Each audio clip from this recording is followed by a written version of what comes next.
es un disco de chapa, de los mismos tipos de chapa que se utilizan para los transformadores, para conformar el núcleo del hierro. Entonces, esto es un apilamiento de chapas con esta forma, como la están viendo ustedes, con esta misma forma. Son circulares, tienen esas hendiduras, y bueno, se van poniendo y sumando una arriba de la otra hasta conformar más o menos. Uy, ¿qué estoy haciendo acá? Acá no puedo. ¿Por qué no puedo? A ver, si me va a correr esto, voy a hacer macana. Estoy viendo que no puedo rayar acá. Vamos a ponerlo así, no.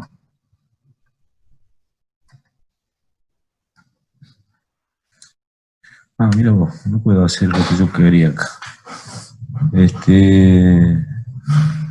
Bueno, no voy a poder rayar acá, lamentablemente. Profe, pruebe con cerrando, ¿no hay donde dice propiedades? Capaz que si cierra ahí lo deja a la derecha. Acá, Capaz que tiene algún modo de edición o algo de eso. sí, lo que pasa es que vos sabés que se me presentó un problema porque este archivo lo tenía en la máquina, pero una máquina se me rompió y decía que estaba en la nube, lo bajé, lo quería abrir en mi máquina y no me lo abría, y lo tuve que bajar de la nube y de nuevo lo tengo acá medio. No lo quiero tocar porque hasta que lo corra. Profe, capaz con el lápiz que tiene Zoom puede dibujar arriba. Con el lápiz que tiene que. El zoom. A ver, che.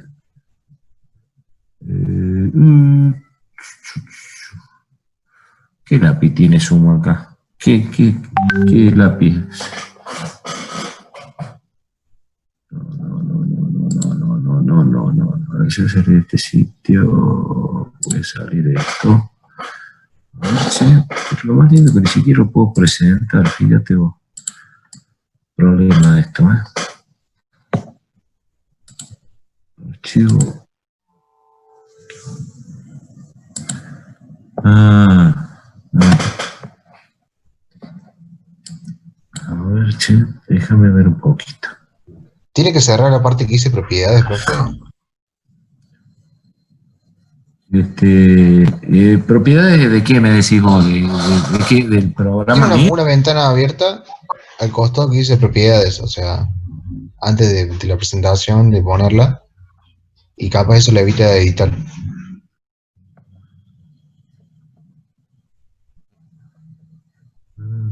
Sí. No, pero lo que pasa es que no. Ahí, profe, tiene en la opción de abajo dice cursor del ratón como un lápiz. Es la tercera opción. Ahí está. Genial. De Lo que sí, no sé si a todos se le ve así como muy grande. Sí, está como con Zoom. Es que está en modo presentación, por eso. Pero, claro, profe, pero la diapositiva está como cortada, como que se agrandó demasiado. Claro, porque en la parte de propiedades, en ese diseño que tiene, es como... Vamos a ir para. ¿Pero dice diseños? Al costado. ¿Me hablas del menú del programa que estoy usando? Claro. No, pero el costado. A la derecha de todo eso. Eso, ahí, eso. Cierre eso o elija otro de diseño para que no aparezca eso, ahí está. Ahí. Bueno, pero lo que pasa es que... Ahí se activó todas las opciones. Fíjese. ¿Puedo hacer presentación? Bueno, sí, ahí es donde está. ¿Ahí lo ven entero ustedes? Ahí está. Ahora sí. Eso es. Bien. Y yo puedo rayar. Pero por rayar otra vez. Tienen que apretar, creo que clic secundario. Acá. Y ahí es la tercera opción. Ancho del trazo, vamos a poner fino. Bueno. Ahí está bien. Bueno, entonces yo le decía que el motor este motor se hace apilamiento de chapa de tal manera que se conforma al fin y al cabo como si fuera un cilindro, ¿no es cierto? Una cosa así. Entonces, ese apilamiento de chapas conforman el estator de este motor. Y entonces en cada de esas, como las chapas todas tienen las mismas hendiduras, se va conformando como un cilindro. Y dentro de ese cilindro es donde se encajan estas bobinas y así, bueno, se van colocando, por ejemplo, todas estas bobinas que están de este lado serían las que entran acá, hacia lo largo, así hacia lo largo, por dentro. No se debería ver las bobinas porque es chapa, pero sí por dentro, esto es hueco lo que hay acá. Entonces, la bobina da la vuelta por todos lados y vuelve a salir todo el paquete de bobinas, o sea que por acá vienen, digamos, todas las hendiduras, y por acá vendrían todas las bobinas que serían las que de este paquete de espiras, y conforman lo que se llama una bobina. Y esas bobinas tienen un principio y tienen un final, ¿ok? Bueno, y así se van colocando, en este caso, 3 juegos de bobinas. Una las pusimos que entran por acá y salen por acá. La otra la voy a poner justamente a 120 grados, que será una bobina que va a entrar, la otra bobina la voy a encajar acá, entre esta y esta. ¿Sí? Y después la última bobina, o sea, está existiendo una separación de 120 grados geométricos, en este caso, sería algo así, así y así, ¿cierto? Acá hay 120 grados. 120 grados. Y la tercera bobina la coloco en este juego, o sea que iría así colocada en esta parte. Por acá entra el principio de bobina y bueno, y así se va construyendo este motor. Luego, como les dije, cada paquete de bobina tiene un principio y tiene un final, se conforma esto que están viendo acá, este circuito eléctrico. O sea, estos son los principios y esta es el final de una de las bobinas, que sería la primera que pusimos así vertical. La otra será el principio de la otra bobina, el principio 2, si quieren llamarle así, final 2. Y así, y bueno, ¿y después qué hago?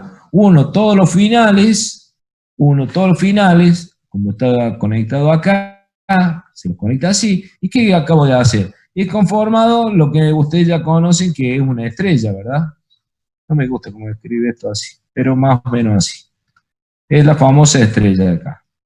Bueno, y cuando a esta estrella nosotros le aplicamos una tensión trifásica RST, en el cual sus ondas están separadas también 120 grados entre ellas, cuando empiezan a...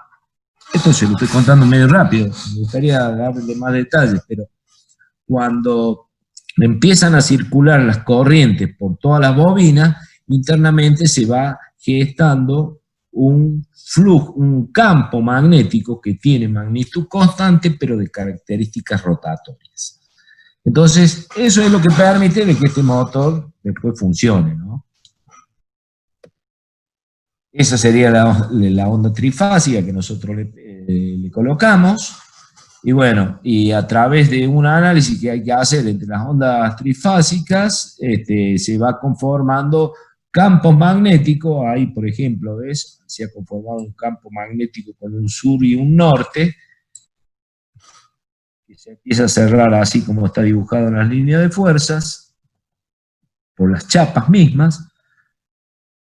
Y ese es el campo magnético que después, a medida que uno va analizando en distintos tiempos de la onda trifásica, en cualquier tiempo que tenga, uno va descubriendo de que este polo norte que está acá empieza a moverse en distintos sentidos. Se pone así, después se va poniendo así, pero siempre en magnitudes constantes.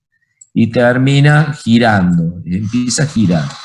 Y ese campo rotante gira siempre con una velocidad que se llama la velocidad sincrónica. A ver si lo ponemos un poquito más adelante. Ahí está la velocidad sincrónica con la cual va a girar y que justamente está dado por 60 por la frecuencia de red, que son los 50 Hz, dividido el número de pares de polos. En lo que acabamos de ver hace un rato, en este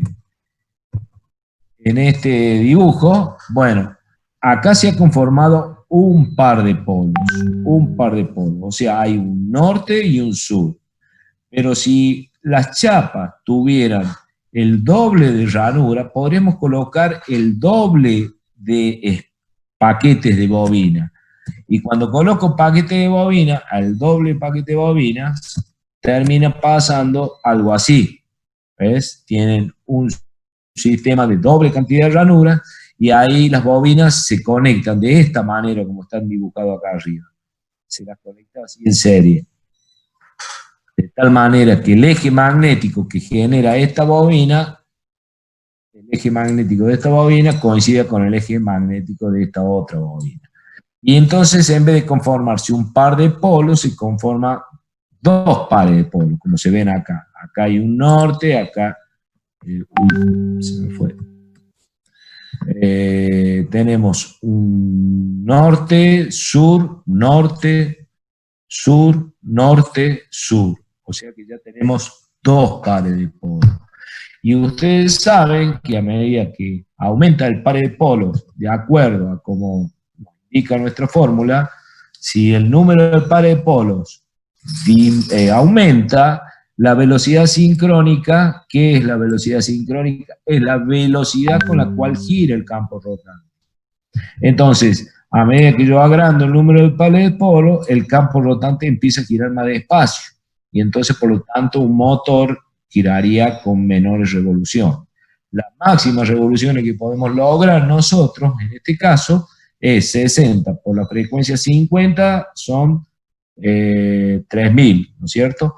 3000 dividido un par de polos, entonces la velocidad del campo rotante serían de 3000 RPM. Este 60 es justamente para transformar en RPM.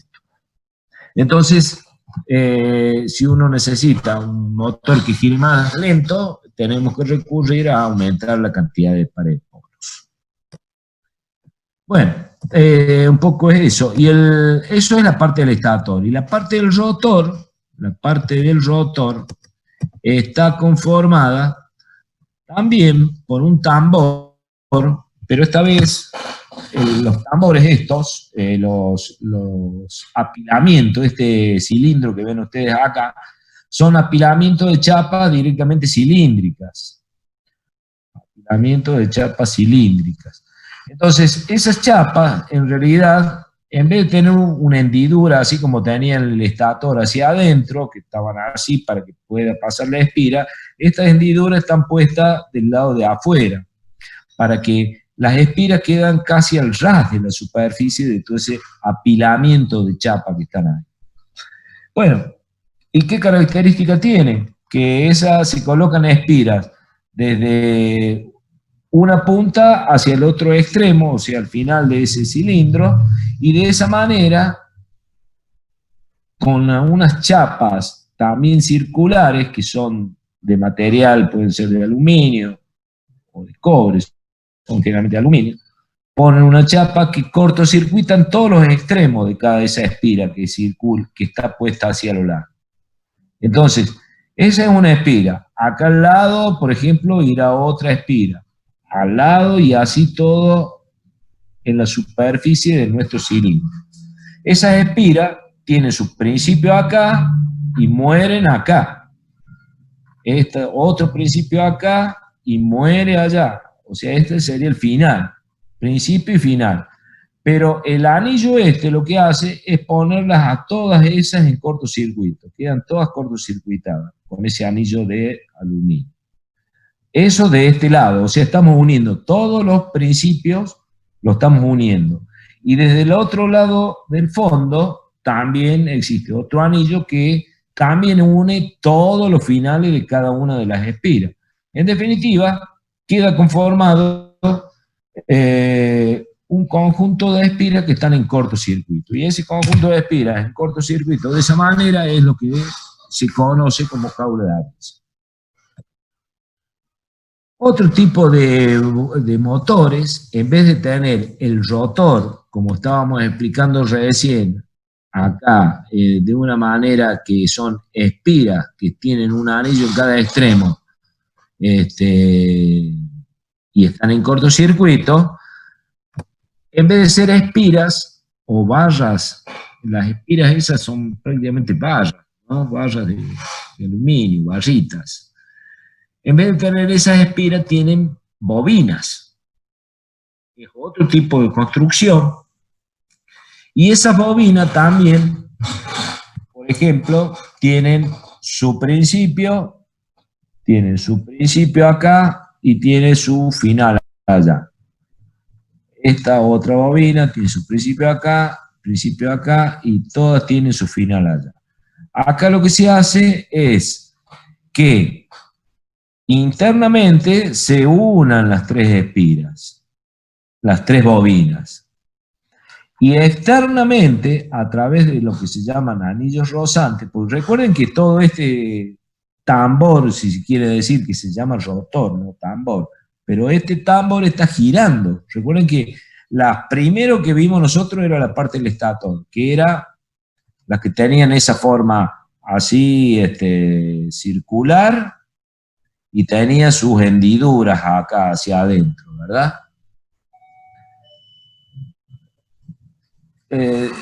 Disculpen que tengo timbre, me dan un segundo, perdón.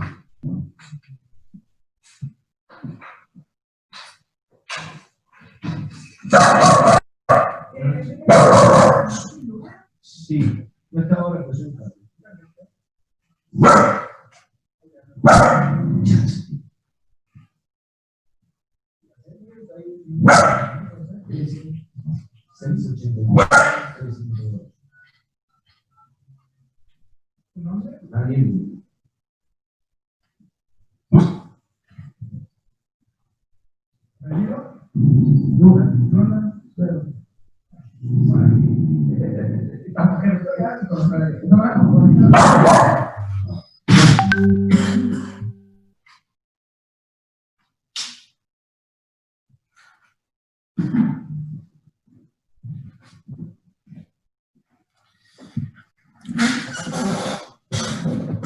Bueno, entonces le estaba comentando de que el rotor que hablamos recién, el rotor que tiene un eje y gira dentro de lo que era el estator, donde se produce ese campo rotante.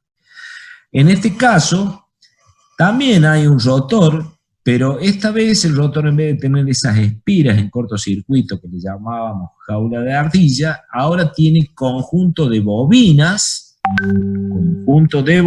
con su principio y final, esta vez ya es un bobinado, y que se conectan de la forma como le estoy mostrando. Se unen los finales internamente, o sea que eso si gira no hay problema, pero la parte externa, la parte de los principios se la saca hacia el exterior, y como esto está girando, recuerden que el rotor tiene un sentido de giro, como eso está girando, evidentemente que se nos enredaría todos los conductores del principio cuando sacamos hacia afuera. Entonces, ¿qué se hace? Sobre el mismo eje va montado este anillo, que son un material de cobre, y se conecta directamente a cada anillo. Fíjense cómo se va conectando a cada anillo. Acá hay otra, este pasa de largo, se conecta acá, y este pasa de largo y se conecta acá, ¿verdad?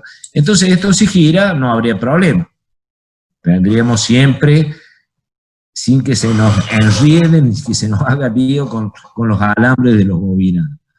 Pero, ¿qué se hace? Como el rotor siempre, para que funcione este tipo de motores, tienen que estar en cortocircuito, ya sean espiras o sean bobinas, entonces, a través de estos anillos rosantes, que son los que están girando, se conecta hacia el exterior a través de lo que se llaman las escobillas, que son elementos tipo una mezcla de carbones sinterizados con cobre, etcétera, etcétera, que son como una pastilla, que son elementos conductores, y van tocando ese anillo de cobre que va girando y va rozando constantemente, de tal manera que hacia el exterior tenemos justamente todos los principios de estos que estaban acá adentro, ahora lo tenemos acá afuera mientras el motor está girando. Y como todo esto tiene que estar en cortocircuito, se los cortocircuita a través, primero entre resistencias, porque al fin y al cabo el circuito queda, acá hay una resistencia, acá hay otra, pero todas las resistencias también están unidas, es como si estuvieran en cortocircuito. Y estas resistencias tienen la propiedad que se las quita en determinado momento, cuando ya el motor va arrancando, se las quita y queda directamente esto como si la resistencia no estuviera. Por eso es que tienen un símbolo ahí como de raya y una flecha que significa como resistencia variable, quiere significar el dibujo. Y puede, cuando está en un punto, está todo el valor de la resistencia y en algún momento esas resistencias quedan eliminadas y quedan un cable directamente. De tal manera que con al quedar un cable y esto unido acá abajo, ya queda en cortocircuito todos los principios y todos los finales también estaban en cortocircuito, pero del lado interno del motor. ¿Sí? Entonces, esto es lo que se llama un motor asíncrono con rotor bobinado. Motores que son de potencias muy importantes y que se utilizan justamente cuando se necesita un gran par acá en las puntas del motor para hacer enormes esfuerzos, como son para los equipos de grúa, los equipos o equipos de transmisión eléctrica de algún elemento de tipo ferrocarril o de algún vehículo que necesite hacer demasiada fuerza para romper la inercia de cuando está quieto y tiene que empezar a moverse, ¿verdad? Bueno, entonces eso se llama rotor bobinado. Entonces, en definitiva, tenemos dos tipos de motores, los de jaula de ardilla y los de rotor bobinado. Por otro lado, también ustedes han visto, bueno, acá hay un poco de la explicación de la jaula de ardilla, que no vale la pena que ahora les explique. También, esto se los cuento así rápidamente también, pero al fin y al cabo, el motor tiene un comportamiento, o se podría asimilar a lo que es un transformador. ¿Y por qué? Y porque tenemos también dos bobinados. Tenemos, por ejemplo, la parte del bobinado primario, que sería la que se encuentra en el estator.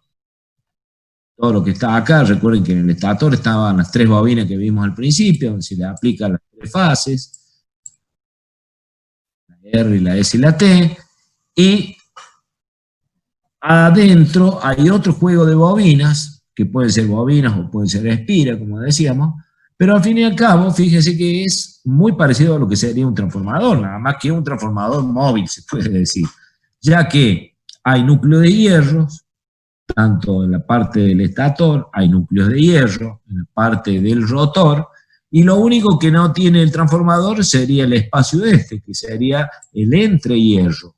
Un entrehierro que, obviamente, acá lo necesitamos para que esto pueda girar, si no giraría nunca, ¿no?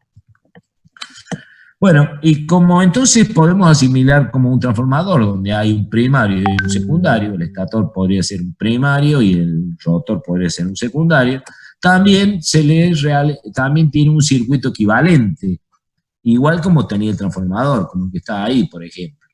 Entonces, ese es un circuito equivalente tal cual como era un transformador.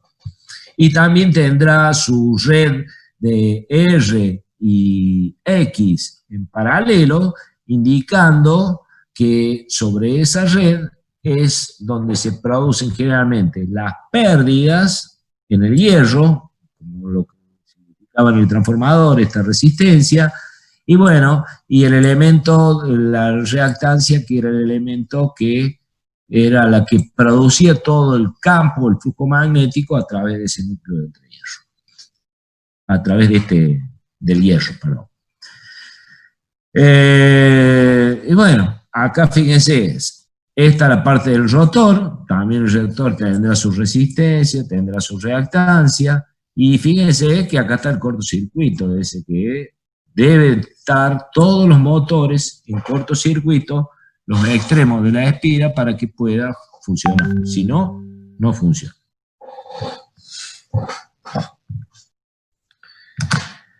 ¿Y cuál es el problema? El problema, como ustedes ya han estudiado en la parte teórica, es que el motor en algún momento, cuando va a arrancar, se produce una gran corriente de arranque. Y esa corriente de arranque está ejemplificada, a ver si lo veo por acá, no, un poquito no está acá el dibujo, no está el dibujo acá. Sí, acá está el dibujo.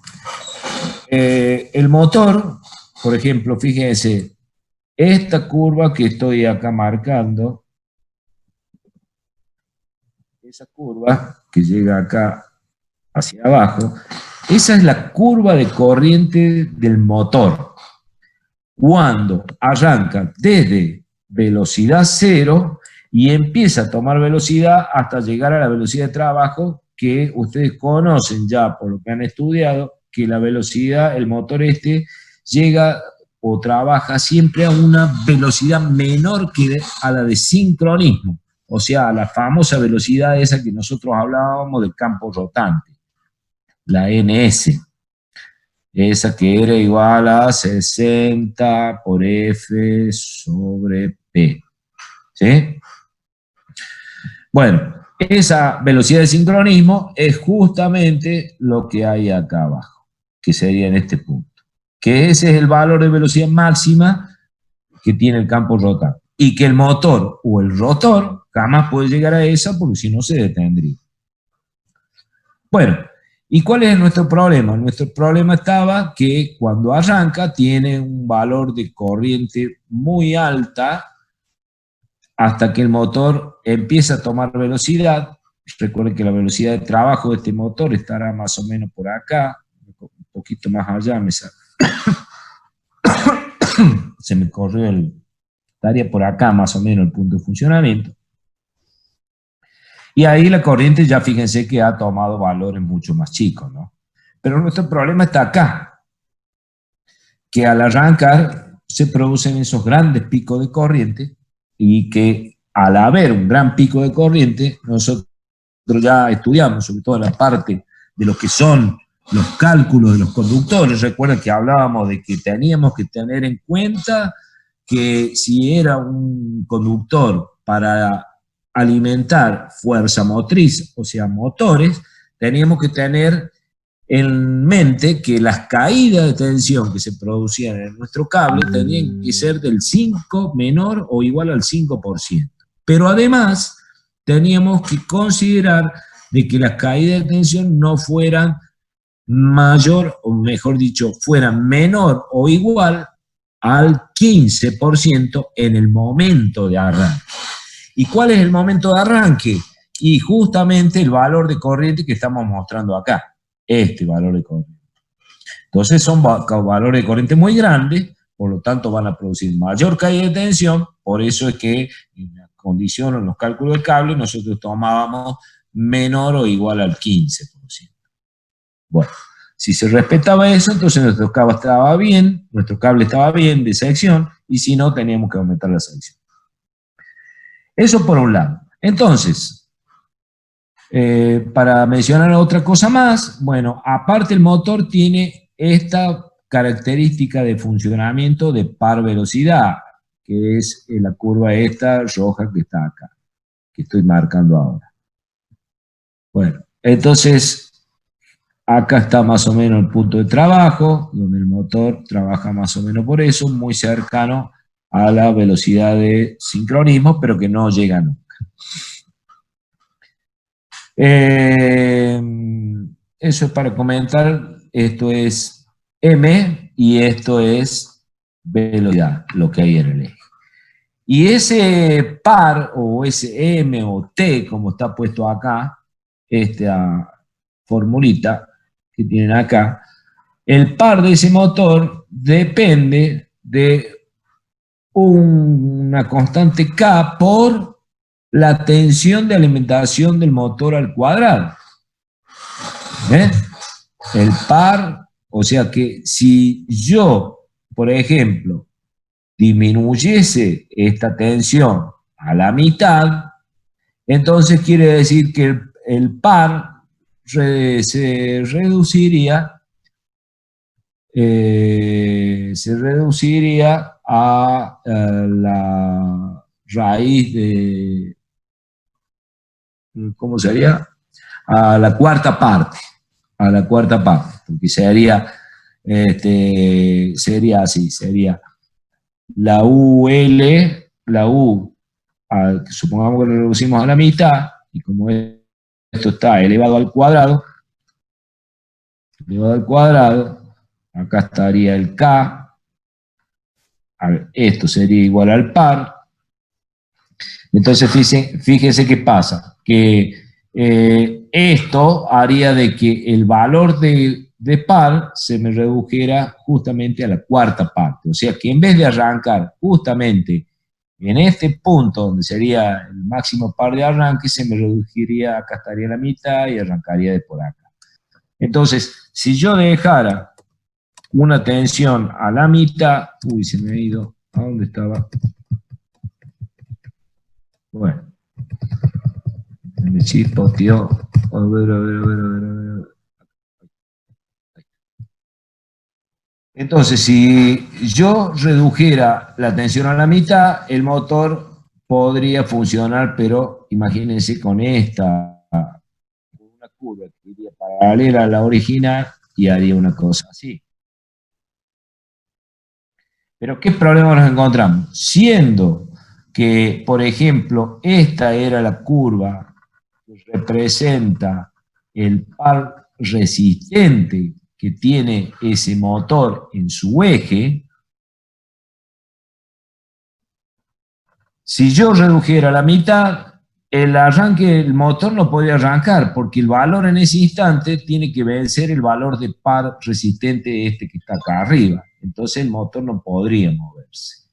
Pero si le pusiéramos toda la tensión, ya pasamos eso y ya puede ir empezando a arrastrar la carga que tiene en su eje, la carga mecánica. Bueno, ¿por qué comento todo esto? Porque volvemos al problema que comentaba recién. Este es nuestro problema, este que está acá. Esa corriente nos molesta y nosotros tendríamos que tratar de buscar alguna alternativa para que cuando este motor arranque no nos genere esos picos de corriente que nos traerían demasiados problemas. Entonces, para eso existen los sistemas de arranque. Los sistemas de arranque de estos motores. Y los sistemas de arranque de estos motores, vamos a verlos un poquito acá más adelante.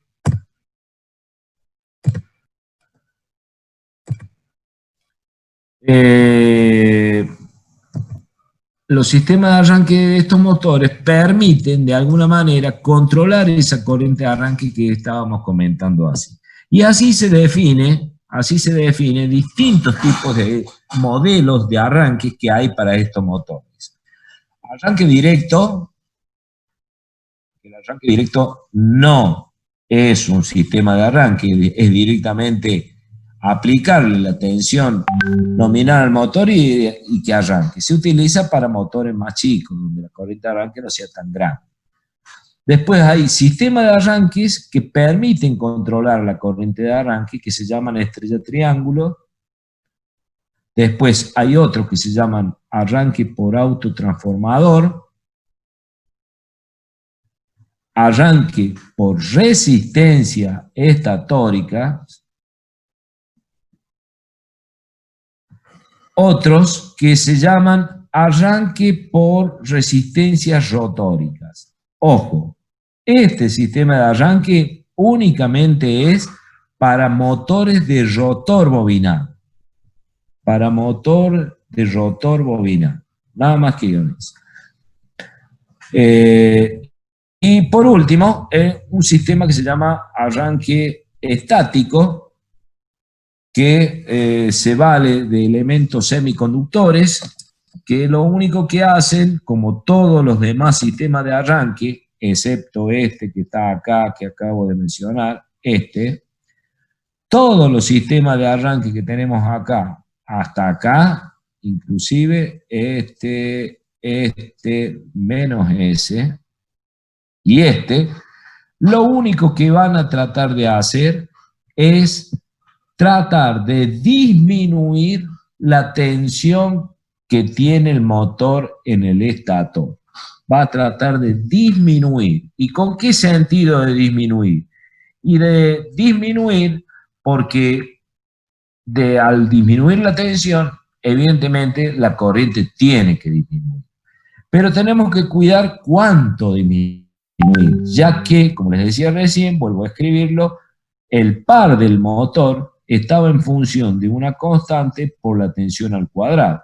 O sea que no nos tenemos que volver locos tratando de disminuir este valor de tensión por algún sistema de arranque como estos que están acá, porque si no, no podríamos lograr que el motor arrastre nuestra carga mecánica en su eje.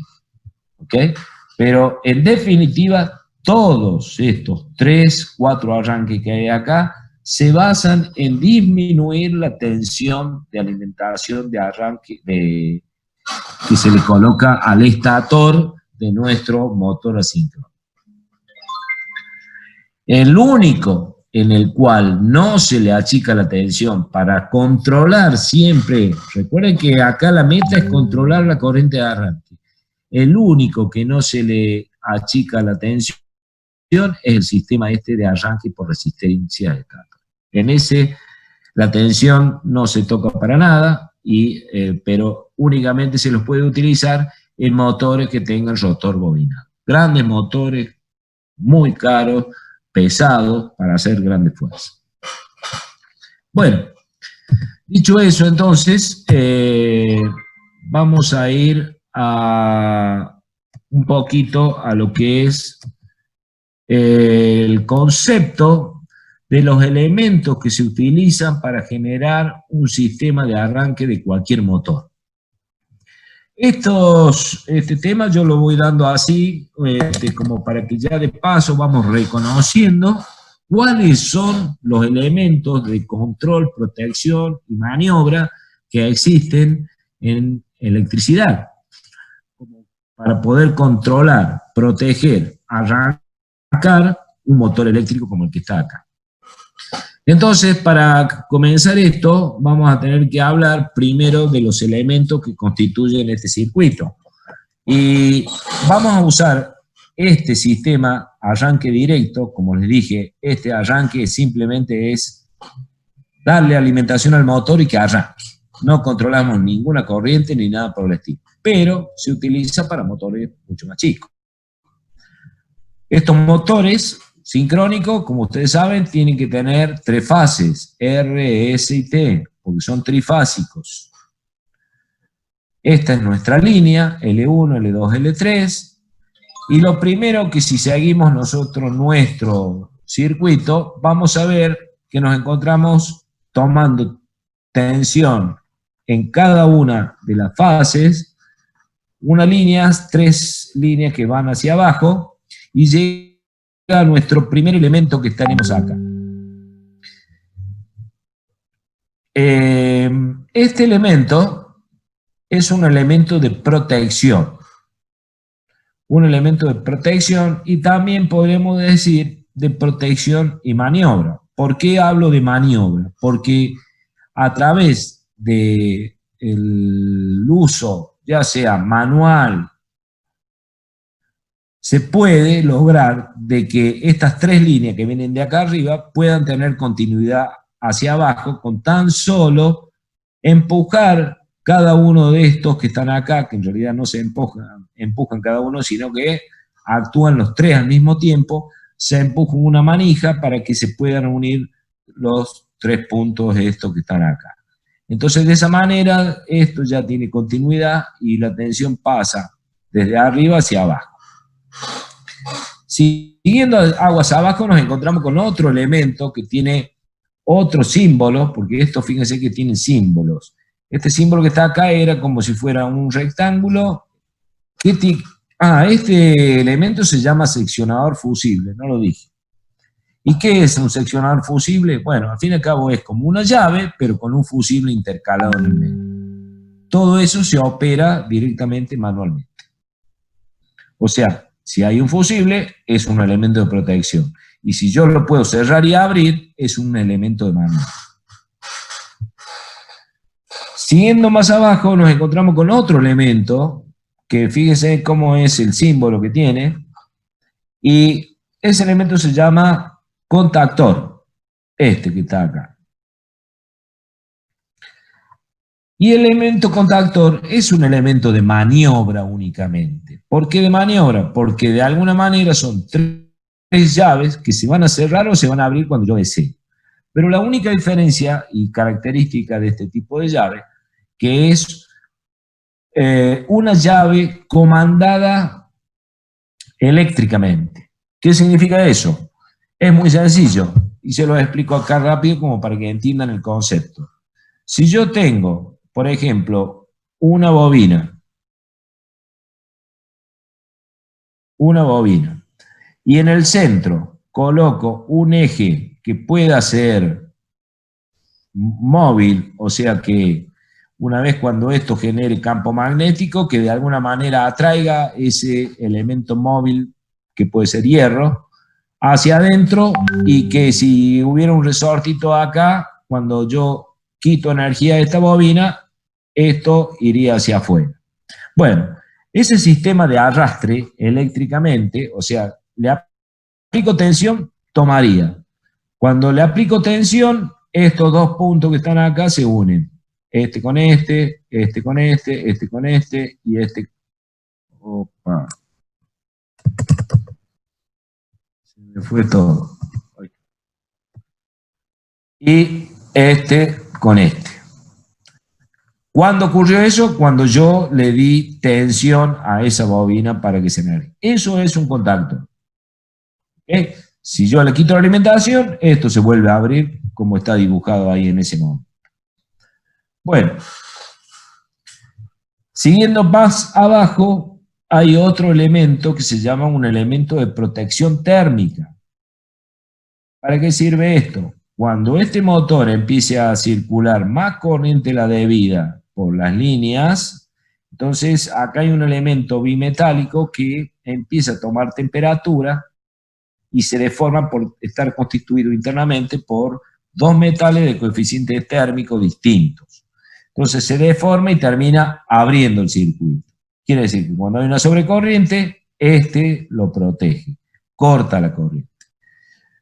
Si hay un cortocircuito en el motor, acá hay fusible, protege, porque los fusibles se fundirían, se abriría el circuito también. Entonces, eso es un sistema de arranque directo de este motor. Lo que nos falta ver es ver cómo controlo este elemento que tengo acá, el contactor. Dijimos que yo lo que necesito es que acá tengo que aplicarle tensión. Todo contactor siempre tiene una bobina asociada. Y bueno, toda esta parte que vimos acá a la izquierda se llama circuito de potencia, y toda la parte esta que veamos ahora hacia la derecha se llama circuito lógico de control. Entonces,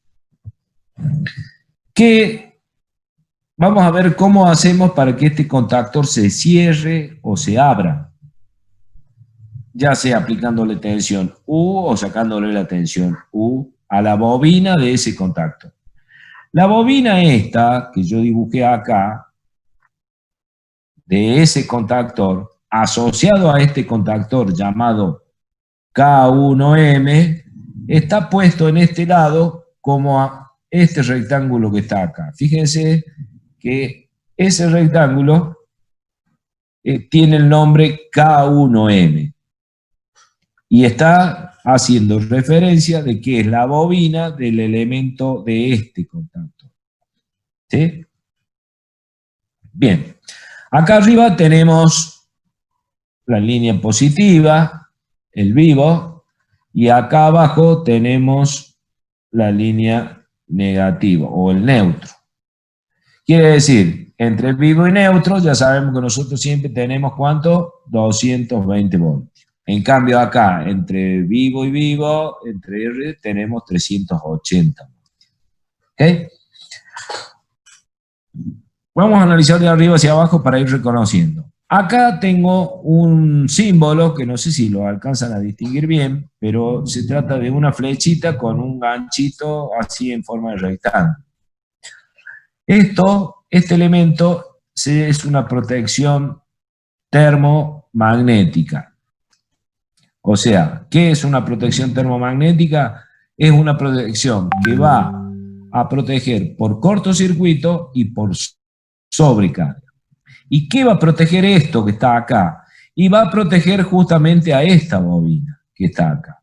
Si esta bobina por X causa empieza a tomar más corriente de la debida, este deberá abrir. Si esta bobina entra en cortocircuito por lo que sea, este se va a abrir, la termomagnética. ¿Sí? Bueno, siempre que vayan a colocar cualquier aparato eléctrico, y esto ya se lo pueden grabar para el resto de sus vidas, cada vez que vayan a usar electricidad, ya sea una lamparita de mesita de luz, o vayan a usar una licuadora, una hidrolavadora, lo que sea, siempre tiene que haber, antes del elemento eléctrico, un elemento de protección. Un elemento de protección. ¿Qué tipo de elemento de protección? Fusible, termomagnética, cualquier elemento que proteja. Por el hecho de que si existe alguna falla, siempre tiene que protegerse a través de uno de estos elementos y siempre tiene que ser el más cercano al elemento que estamos conectando. En este caso, el elemento más cercano será esta bobina. Acá de este lado, el elemento de protección más cercano, tenemos la protección térmica y tenemos la protección por cortocircuito, porque acá hay fusible. Bueno, entonces, continuando con esta serie de elementos que vamos viendo, nos encontramos con este segundo elemento. Fíjense qué es esto. Tiene un símbolo de una T con líneas y acá hay como si fuera una llavecita. ¿Y esto qué es? Es simplemente como si fuera un pulsador, como un pulsador de un timbre de una casa. Cuando uno lo aprieta, este se abre, queda abierto, es decir, cuando uno lo suelta, este se cierra. Este tipo de pulsador se llama pulsador NC, normalmente cerrado. ¿Por qué? Porque cuando no lo toca a nadie, está cerrado, pero cuando lo aprieta, se abre. Seguimos para abajo. Acá encontramos otro pulsador, pero que se llama NA. ¿Qué significa? Normalmente abierto. ¿Por qué? Porque si yo no lo toco, está abierto como está ahora. Pero si yo lo aprieto, se unen este punto. Oh, la pucha. Estoy usando.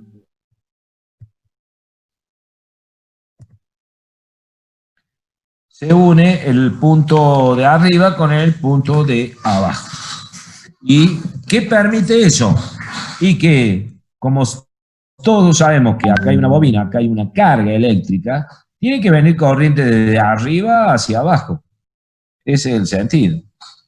De arriba hacia abajo. Entonces, si yo toco este NC, lo aprieto, la corriente va a dejar de circular. Si yo aprieto este pulsador, la corriente va a pasar. Si yo lo suelto, va a dejar de circular. Y acá, este último elemento que está acá, es una llavecita que está asociado a mi contactor. ¿Qué quiere decir eso? Es como si acá, en vez de tener 3, hubiera uno más y que está asociado al mismo eje que yo hablaba, que se corría o se volvía o se tomaba cuando yo lo alimentaba.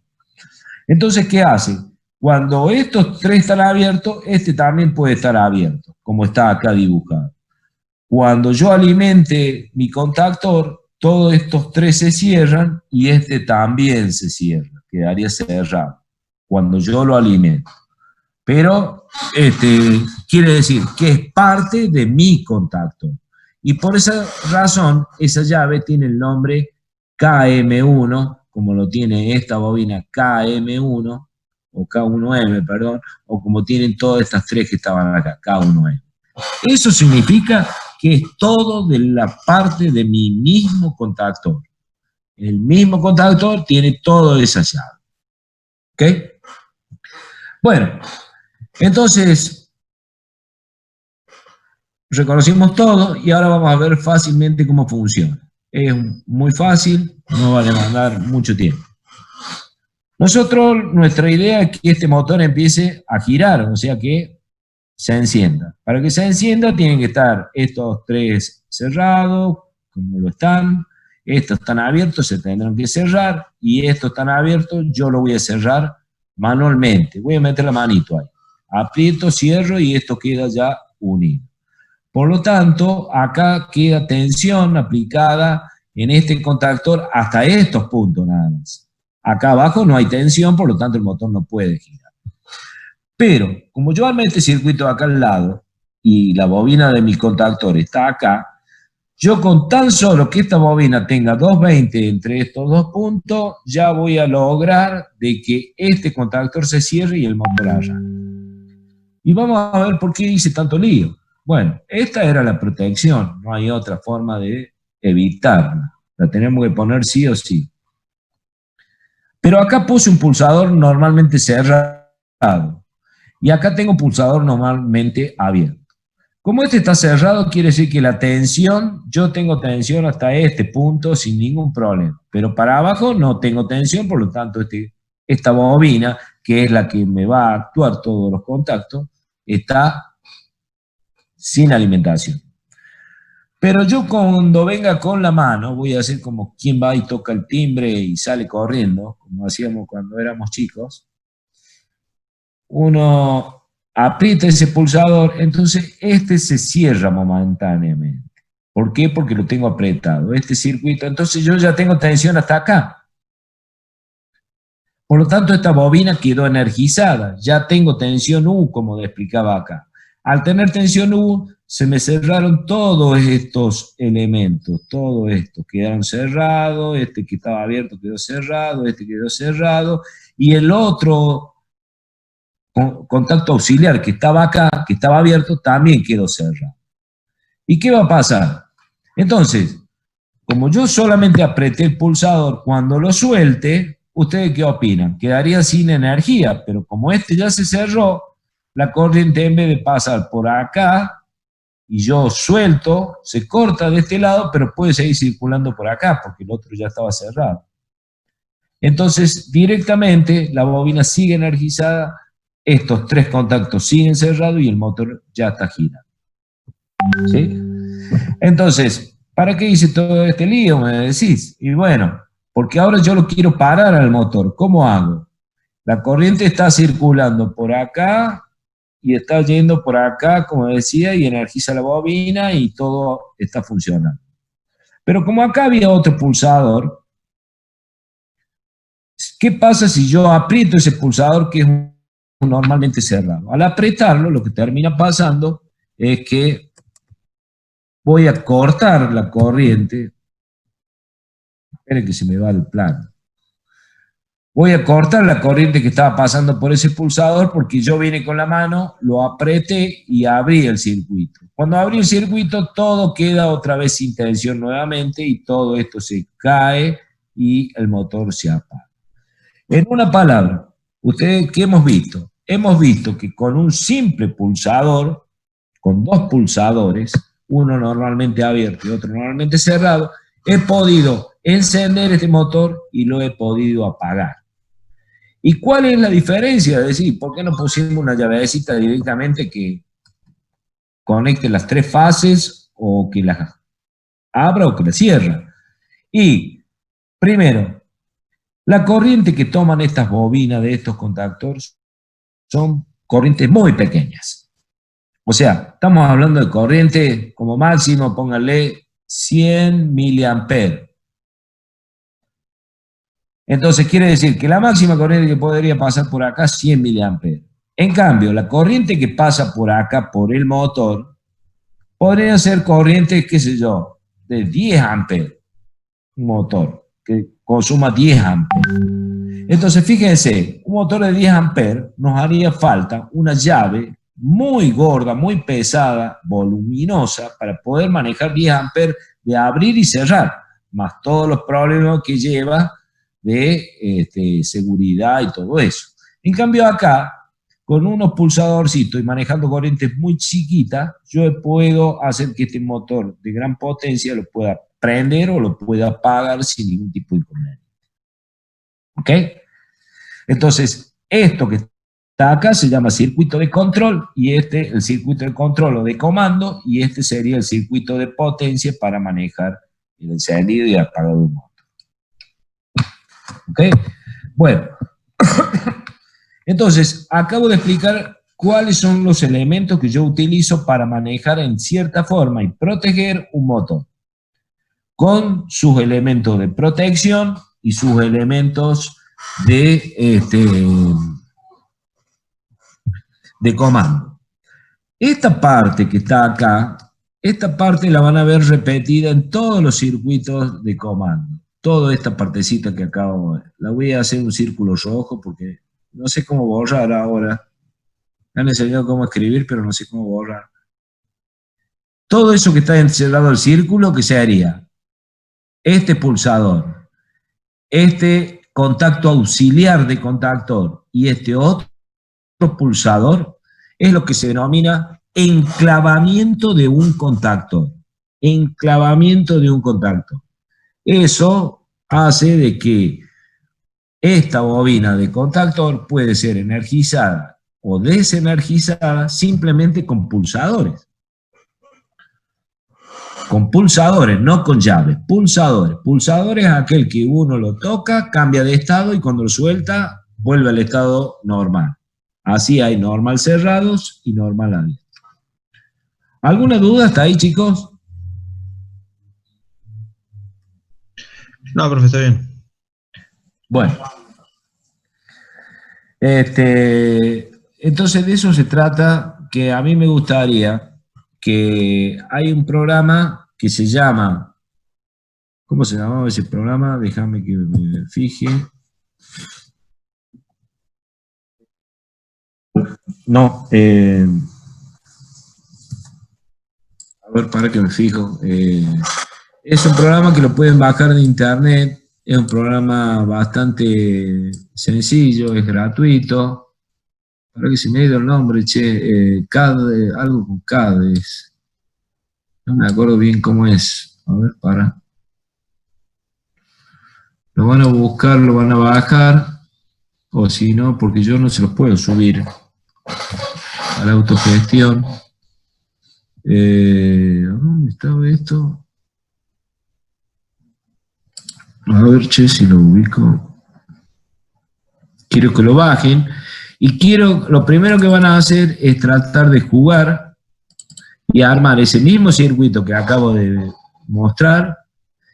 Van a necesitar a ver, para. ¿Dónde estaba esto? Tenía, che, desde que perdí se me rompió mi notebook principal. Me cuesta encontrar las cosas.